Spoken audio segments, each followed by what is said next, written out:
Back here on the Double Overtime, I'm Matt Bonaparte with Johnny Gadamowicz, and now we are joined by our reporter who is at the Dome. It's Tyler Melito. Tyler, how are you, my friend?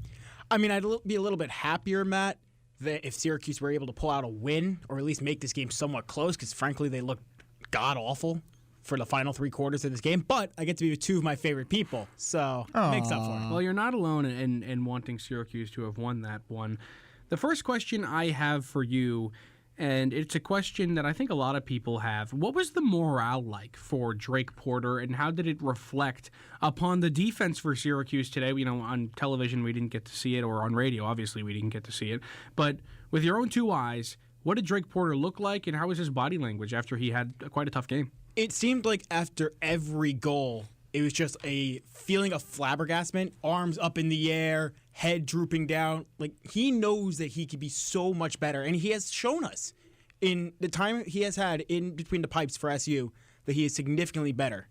And Drake Porter, today was just not his day. But like Coach Desko mentioned in the presser, he expects him to bounce back. So I think that if you're a Syracuse fan right now, you should not be too worried, despite what was a god-awful day for Drake Porter. We're joined by our game reporter, Tyler Melito, here on the Double Overtime. Tyler, plenty of negatives to take away from today. I want to ask you first, let's start with a positive. Tucker Dordevic was just a man on fire today. Was the defense not doing a good enough job of picking him up? Or was it more Dordevic just absolutely having whatever he wanted out there on the field? Well, let's be clear. Tucker Dordevic is really good with a lacrosse stick in his hands. He has some of the fastest feet I have ever seen. And he does benefit, I will admit, from a team in Syracuse that has Chase Scanlon, Stephen Rafis, Brendan Curry, etc. Dordevic, he's maybe the third or fourth, Jamie Trimboli I didn't even mention, third or fourth best offensive player alone on this team.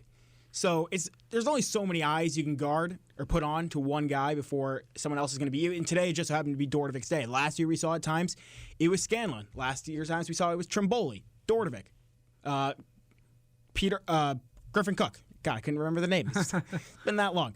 So Dordevic definitely feasted, but he is also just such a good player. I wouldn't be shocked if he has another game like this later this season. Well, you mentioned this team's depth, and that is certainly something that was a huge theme of last season. If one positional group wasn't playing well, another one would pick it up. Today, we didn't really see that. We just kind of saw Dordevic being the only player out there making any kind of difference. Do you think going forward, the defense or the offense will be more of this team's identity? I definitely think it's going to be the offense. I just listed out 4 or 5 guys who are just so good in Trimboli, Scanlon, Dordevic, Rafis, Brendan Curry, etc., etc. Owen Hiltz, in his debut, didn't look horrible, in my opinion. He scored, and he was playing some meaningful minutes. So the offense is going to be this team's identity, as it was last year. The defense is going to need to step up. Who is that number 2 guy behind Brett Kennedy? That's what I'm still asking. Peter Durth. It could be Peter Durf, but he went off the field hurt. Who knows what his status is going to be for next week against Virginia? It did not look like a good injury by any stretch. Got hit right in like that clavicle area. So not many good injuries. Not many good injuries at all, but the clavicle is one that I always get concerned about. But who will be that second guy behind Brett Kennedy? That is what I'm concerned about. So you mentioned Brett Kennedy, who was lit up today by Brendan Nichtern.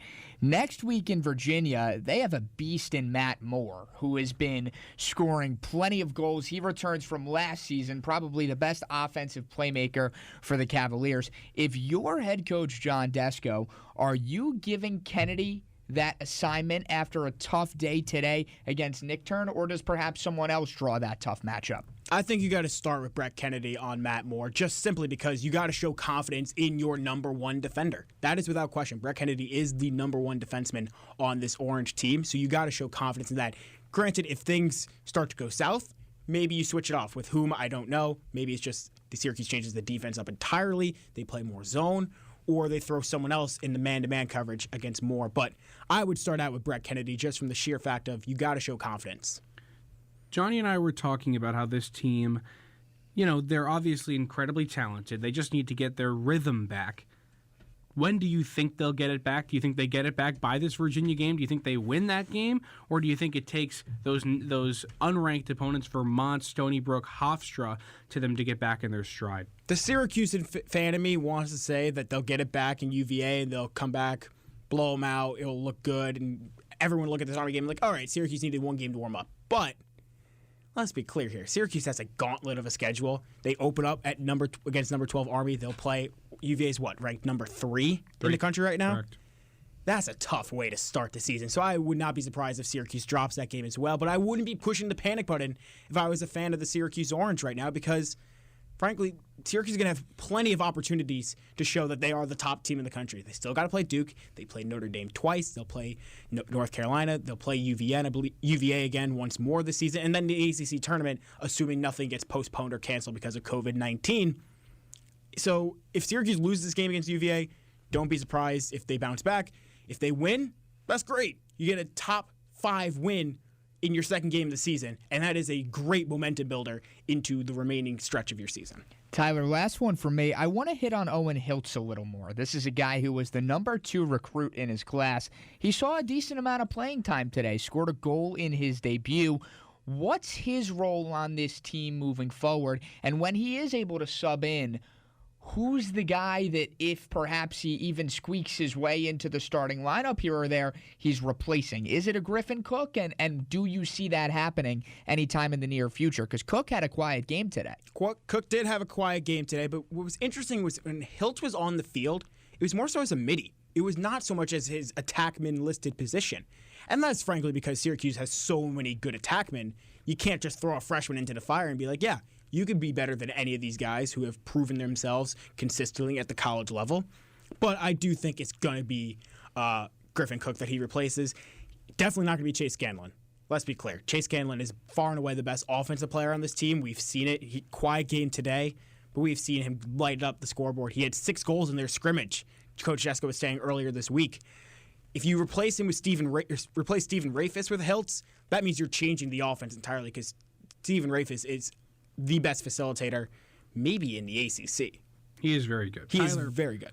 Thank you so much for coming on with us today. Thank you for doing such a great job reporting from the Dome. When we come back on the Double Overtime, we're going to have some fun.